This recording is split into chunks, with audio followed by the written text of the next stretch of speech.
Hi guys, welcome to your English lesson. It's Thursday, 2 days including today to go. We are expressing preferences today, so hopefully you can decide which imaginary setting you prefer. You should hopefully be able to justify your opinion using PEE, point, evidence, explain, and compare by referring to other settings that we've looked at and explain why they were not your preference. So we're going to read up to Across the Threshold Lay a Great Wharf from chapter 9. And while we're listening, what I would like is for you to think about the setting. If you need to make any jottings, please do. Or if you want to listen back later, there is a video of that chapter below. Okay. Right, chapter 9. In the Witch's House. And now, of course, you want to know what had happened to Edmund. He had eaten his share of the dinner, but he hadn't really enjoyed it because he was thinking all the time about Turkish delight. And there's something that spoils the taste of good, ordinary food half so much as the memory of bad, magic food. And he had heard the conversation and hadn't enjoyed it much either, because he kept on thinking that the others were taking no notice of him and trying to give him the cold shoulder. They weren't, but he imagined it.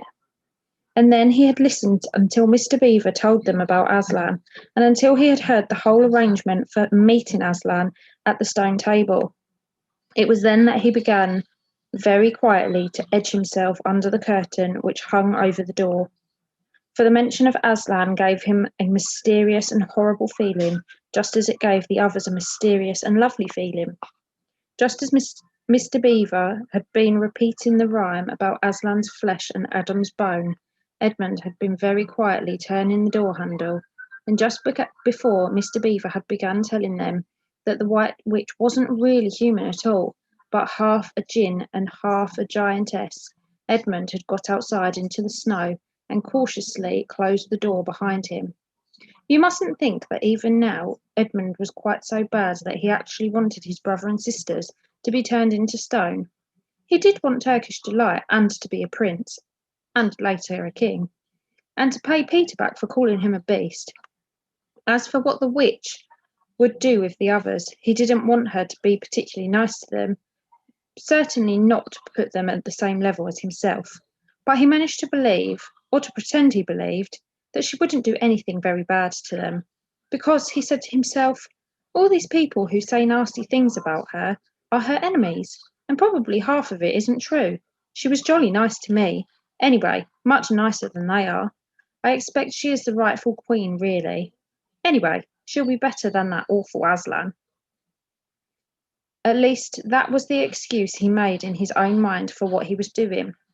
It wasn't a very good excuse, however, for deep down inside him, he really knew that the White Witch was bad and cruel. The first thing he realised when he got outside and found the snow falling all around him was that he had left his coat in the beaver's house, and of course there was no chance of going back to get it now. The next thing he realised was that the daylight was almost gone, for it had been nearly 3 o'clock when they sat down to dinner, and the wintry days were short. He hadn't reckoned on this, but he had to make the best of it. So he turned up his collar and shuffled across the top of the dam. Luckily, it wasn't so slippery since the snow had fallen to the far side of the river. It was pretty bad when he reached the far side.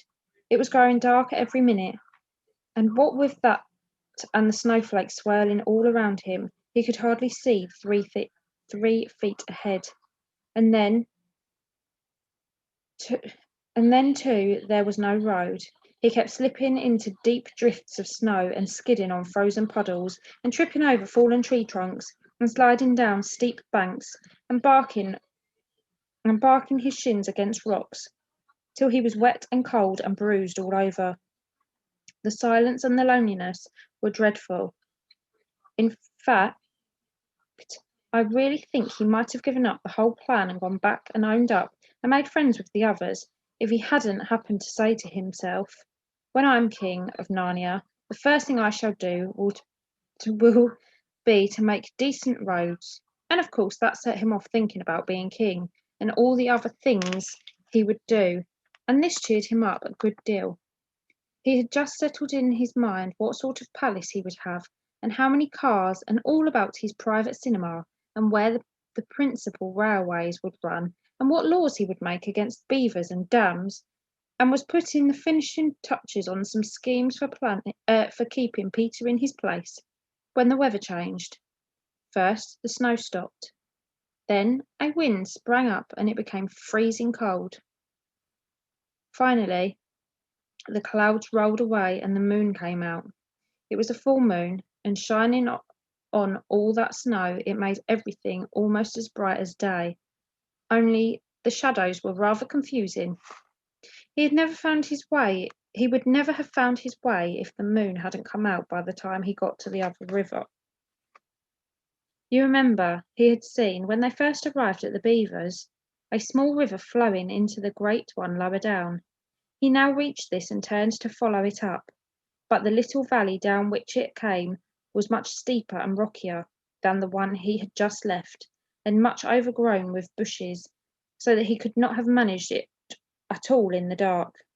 Even as it was, he got wet through, for he had to stoop under branches, and great loads of snow came sliding off onto his back.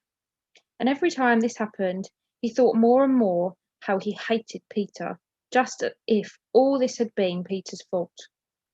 But at last he came to a part where it was more level and the valley opened out. And there, on the other side of the river, quite close to him, in the middle of a plain between two hills, he saw what must have been the White Witch's house, and the moon was shining brighter than ever. The house was really a small castle. It seemed to be all towers, little towers with long pointed spires on them, sharp as needles. They looked like huge dunces' caps or sorcerers' caps, and they shone in the moonlight, and their long shadows looked strange on the snow. Edmund began to be afraid of the house, but it was too late to think of turning back now. He crossed the river on the ice and walked up to the house. There was nothing stirring, not the slightest sound anywhere. Even his own feet made no noise on the deep, newly fallen snow.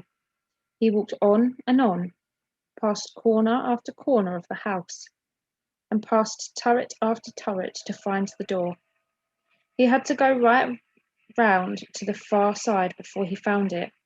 It was a huge arch, but the great iron gates stood wide open. Edmund crept up to the arch and looked inside into the courtyard, and there he saw a sight that nearly made his heart stop beating.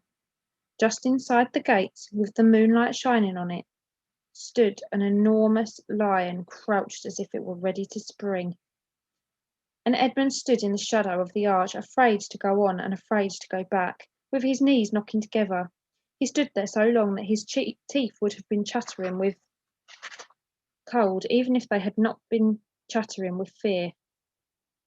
How long this really lasted, I don't know, but it seemed to Edmund to last for hours.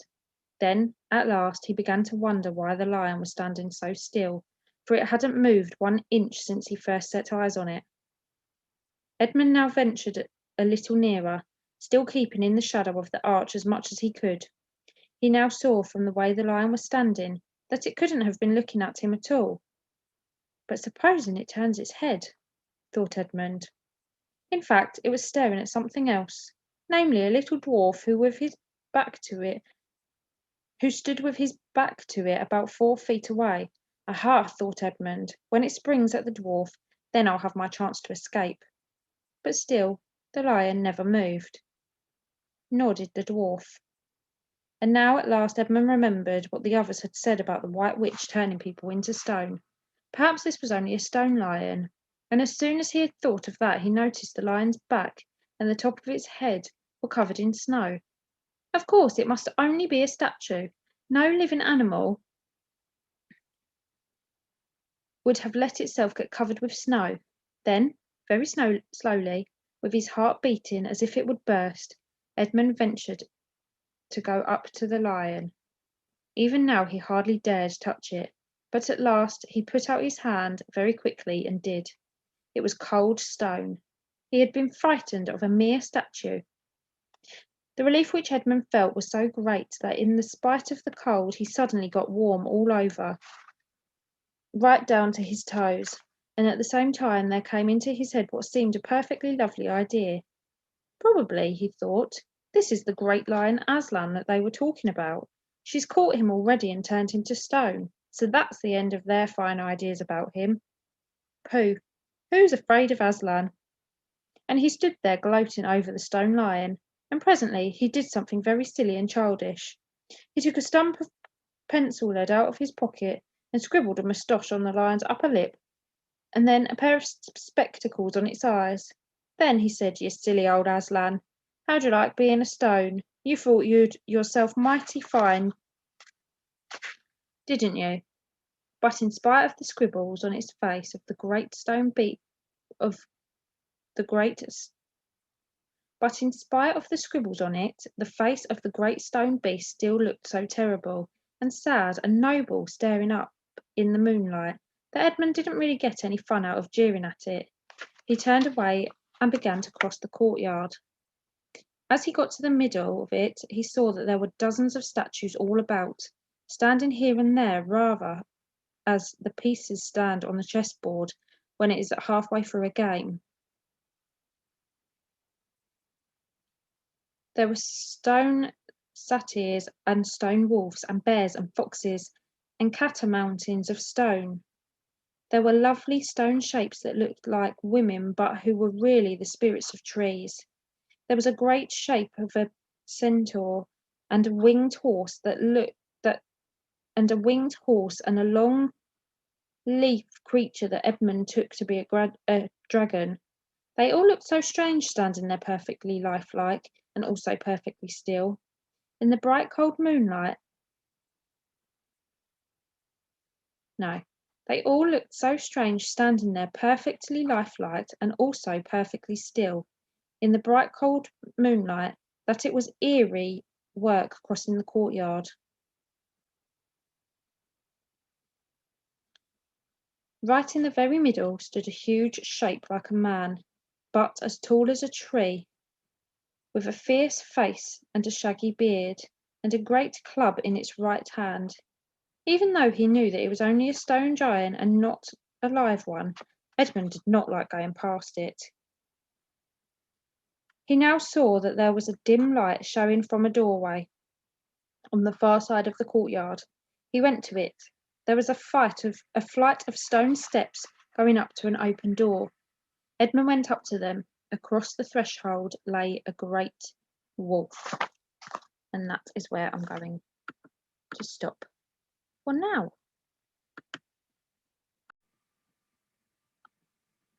Fabulous. So as I said to you, you are going to write about which setting you preferred. So you need to think about which one you prefer and think about why you have chosen it. There are some different ones. The setting that I've read to you already from the book. There's another text extract below this video from Harry Potter, so do have a read.